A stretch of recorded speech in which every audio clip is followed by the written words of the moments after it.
Good morning students, welcome to the Pratibha online classes. Today we are going to discuss about 8th class chapter, that is metals and non-metals.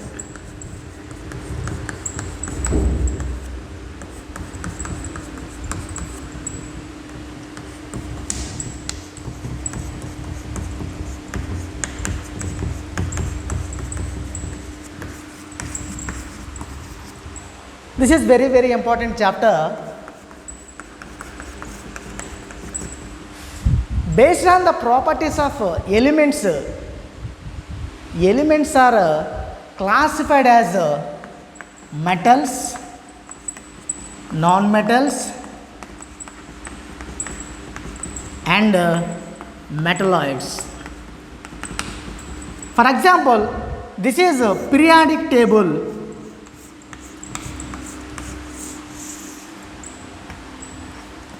We can assume as a periodic table.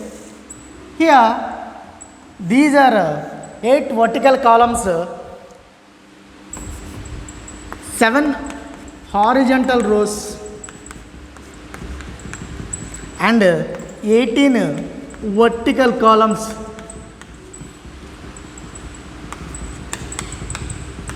Present in the periodic table.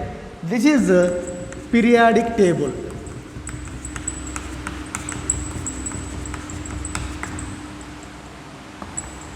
From left to right, metallic property decreases, non-metallic property increases. That's why these are called as non-metals. From left side of the periodic table, metallic character increases.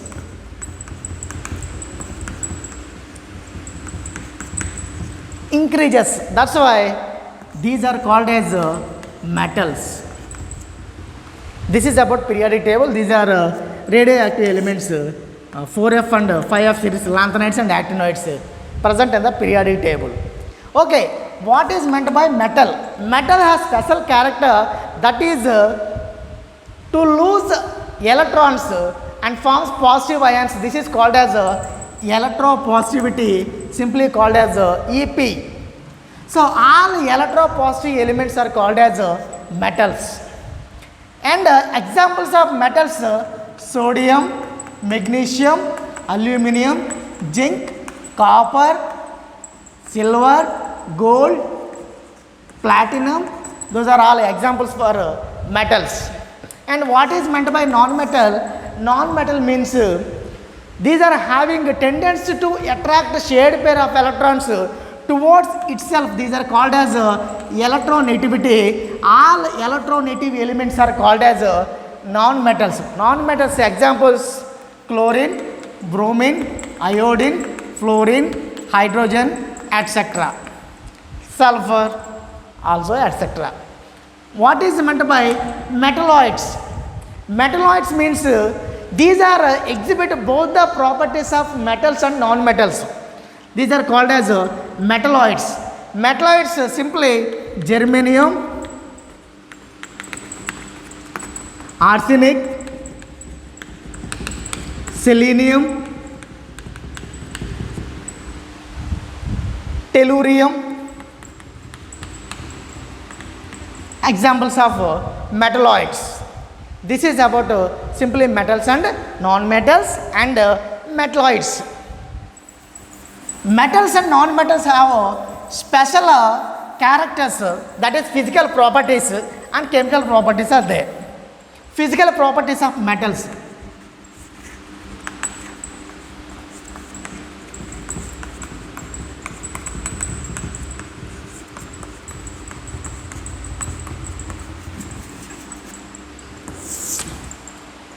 So, first point, these are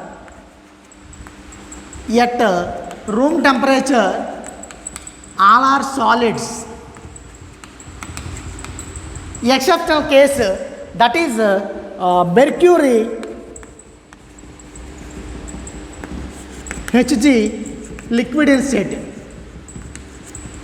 And these are having malleability.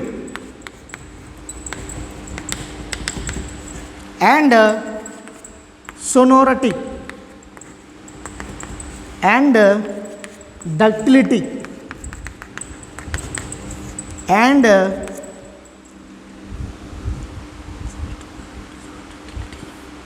lustrous property.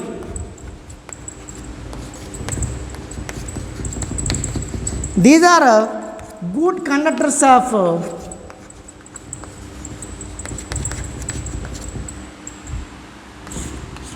heat and electricity.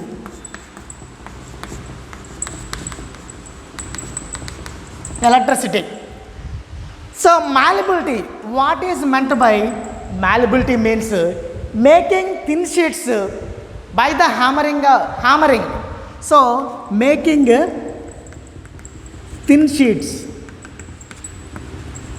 without breaking their or losing their character is called as malleability. Next, iron sheets. Example, iron, zinc sheets. Ductility, sonority. Sonority means making ringing sound. So metals have special character, that is metallic bond present in metals. So that is the nature of the metals. And sonority means making ringing sound. So bells. So ductility means making long wires without breaking and losing their character, that is called as ductility. So we know aluminum wires, copper wires, iron wires, so electrical wires. We are preparing for metals by the character of ductility. And lustrous property. Lustrous means shining property. Lustrous means shining property. Shining property means it is observe some photons from light and make it emissions. That means some metals are having lustrous property, means metals are in shining nature, that is simply called as lustrous nature. Next, good conductors of heat and electricity.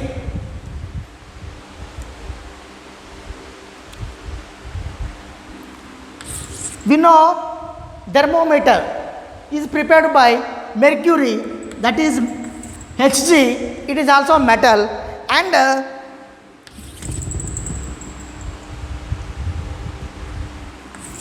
electric wires we are prepared, no? So those are prepared by the metals.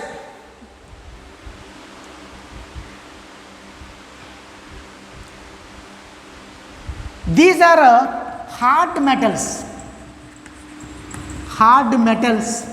and having high boiling and melting points. Hard metals.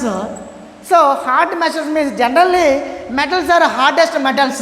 Exceptional case, in the case of exception, sodium and potassium, these are soft metals. Next, high boiling points and melting points. Generally metals are having high boiling and melting points. So in the case of exception, that is germanium having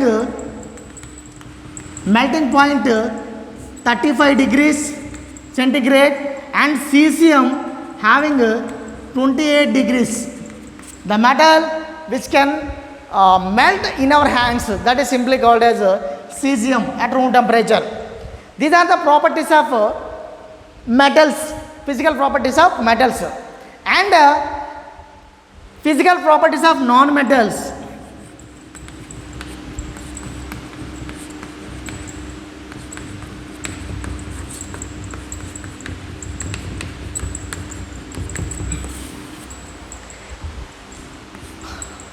At room temperature,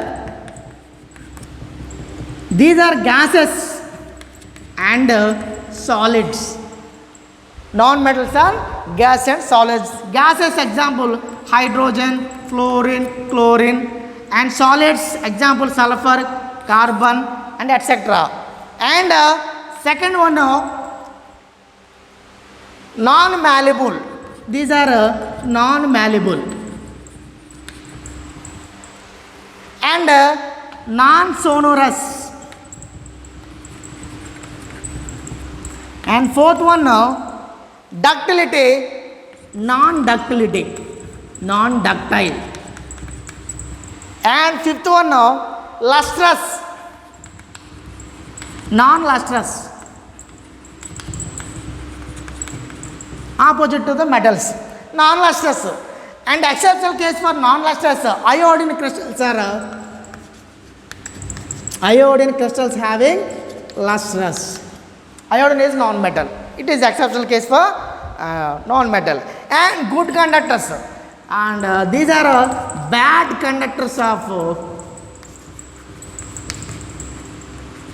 heat and electricity. And one more thing, these are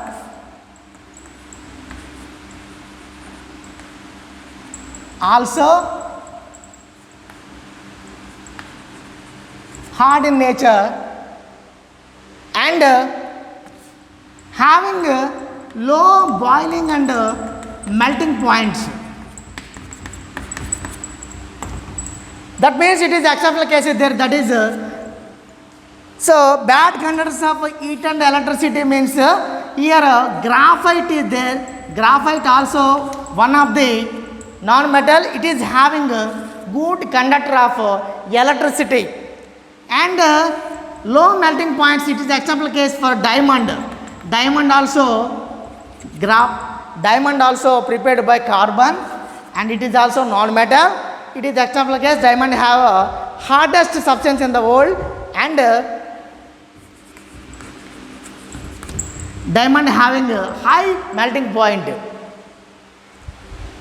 So this is about physical properties of metals and non-metals.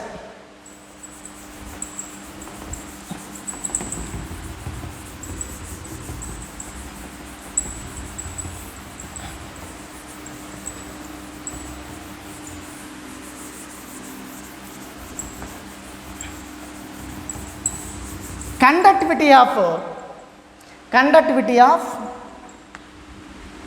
electrical conductivity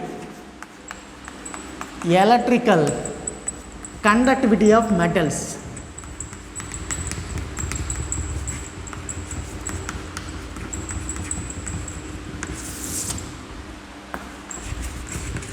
Yes, electrical conductivity is shown by an activity.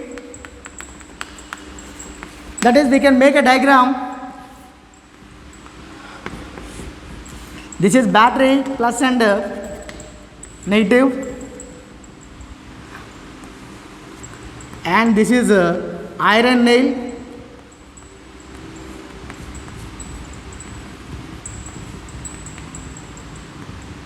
and these two ends is connected with two wires ends connected with iron nail, and these two wires are connected with the bulb, electrical bulb.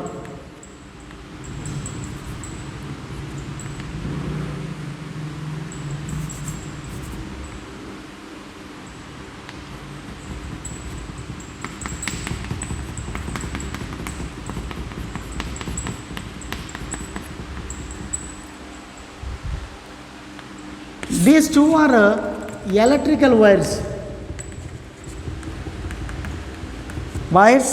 This is battery and iron nail, metal, and this is bulb. So like this we can arrange apparatus, set of arrangement like this. We can conduct two wires conduct with two ends of battery and two wires and conduct with iron nail, and the two ends of the electrical wires connected to the electrical bulb. After that we can switch on, means the bulb will be glow. So the electricity passed through the metal, that is iron nail. That's why iron nail is a conductor of electricity. It is working as a conductor, good conductor of electricity. That's why electricity passed via iron nail to the electrical bulb and the bulb will glow brightly.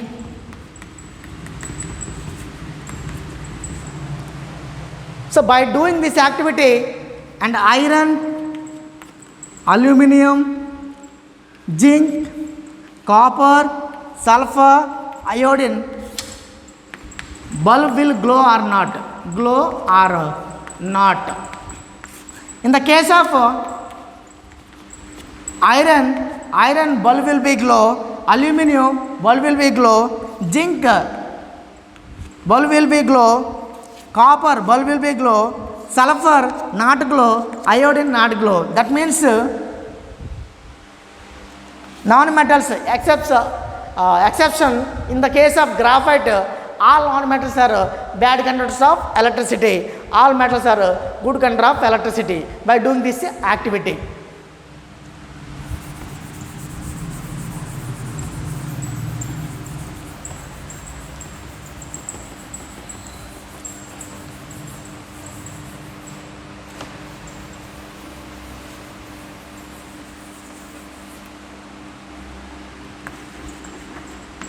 Observing heat conductivity of metals.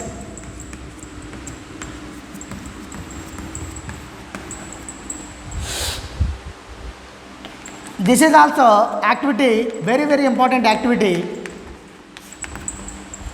First of all, we take a stand and we can fix an iron rod to the stand.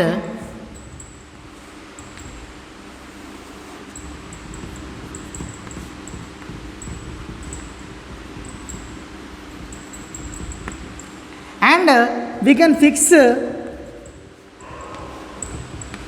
pins, iron pins to the iron rod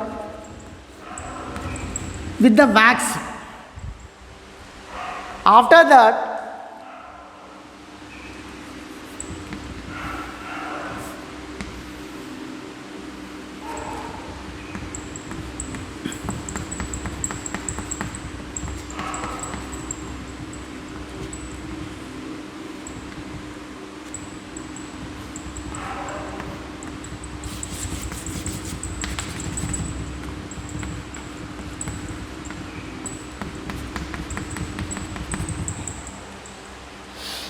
this is iron rod. These are all pins, and this is stand, and this is spirit lamp. Spirit lamp or Bunsen burner. And in this activity, we observe we are attached pins to the iron rod by the wax. After that, we can heat the one end of the iron rod by using spirit lamp or Bunsen burner. The heat will be transferred from one end to the another end. That means after some time the pins will be fall down.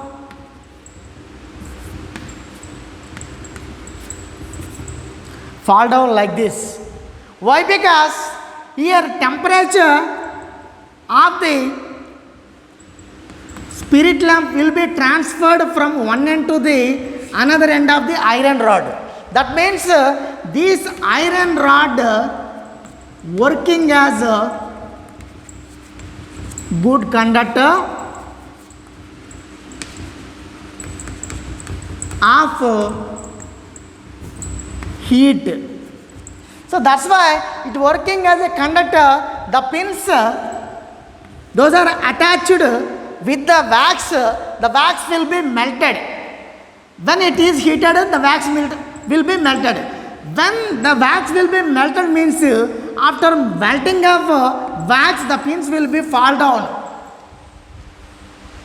from all the iron rod. So by doing this activity, we know about one thing, that is one point, the main point, that is this iron rod transfer the heat from one end to the another end. That means it is working as a good conductor of heat by doing this activity. So these two activities are very, very important activities. That's why metals are a good conductor of heat and electricity.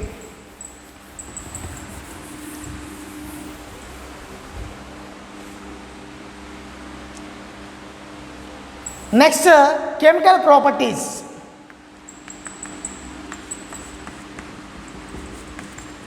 Chemical properties of metals and non-metals.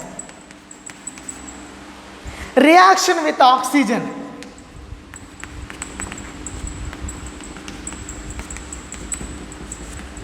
Symbol of oxygen, O2. Reaction with oxygen. So, first aim to show the reactivity of metals and non-metals with oxygen. In the case of oxygen, apparatus, prerequisites or apparatus, what we are taking. For example, non-metal as sulfur. Next, metal, magnesium.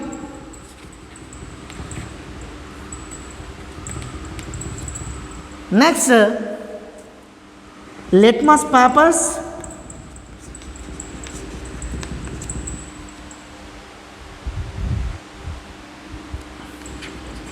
And water.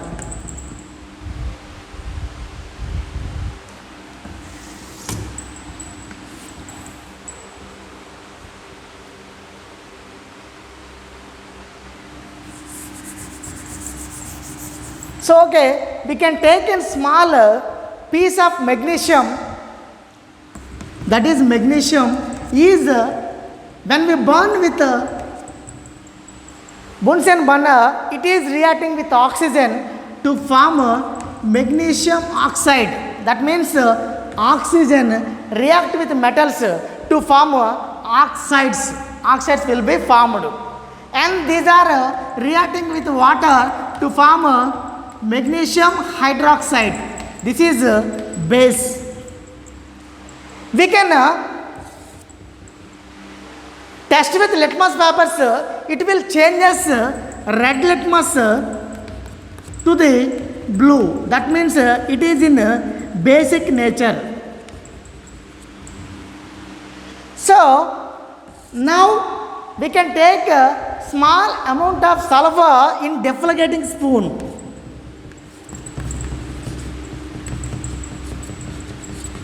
That means a spoon like this. So in this deflagrating spoon we can take small amount of sulfur and we can heat the sulfur. Don't inhale the fumes. These are health hazard. That's why we can keep deflagrating spoon into the jar and we can keep the lid to the jar. After that we can add a small amount of water to this. That means sulfur is reacting with oxygen to form sulfur dioxide. Non-metal oxide is formed. So this non-metal oxide is acidic in nature. That's why it turns blue litmus to red color. This is the reactivity of metals and non-metals with oxygen.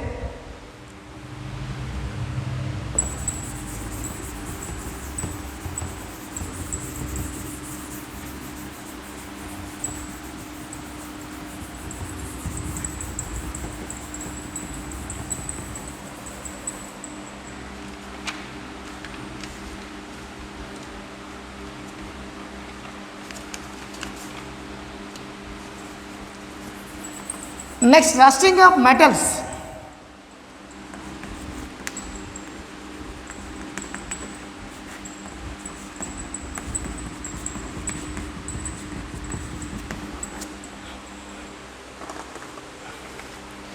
We can allow the iron particles, that means Fe, in atmosphere. After some time, some days later, it will be contact with moisture oxygen present in the atmosphere, and to form a brown color layer deposit on the iron particle, simply called as rusting of iron. That means iron is reacting with water, moisture oxygen and water to form Fe2O3 XH2O.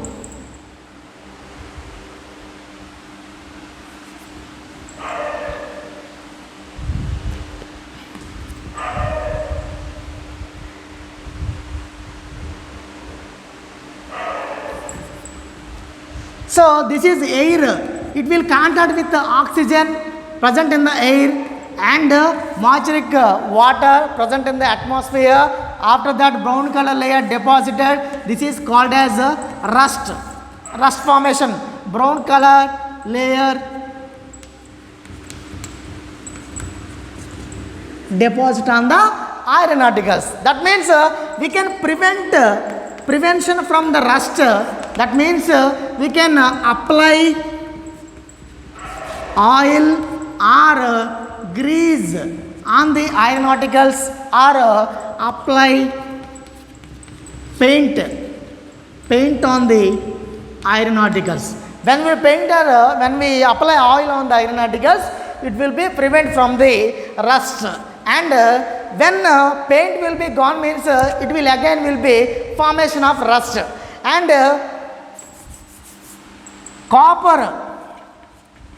copper statues, these will be contact with the air to form a green color layer deposit on the statues, bronze statues, copper statues, whatever.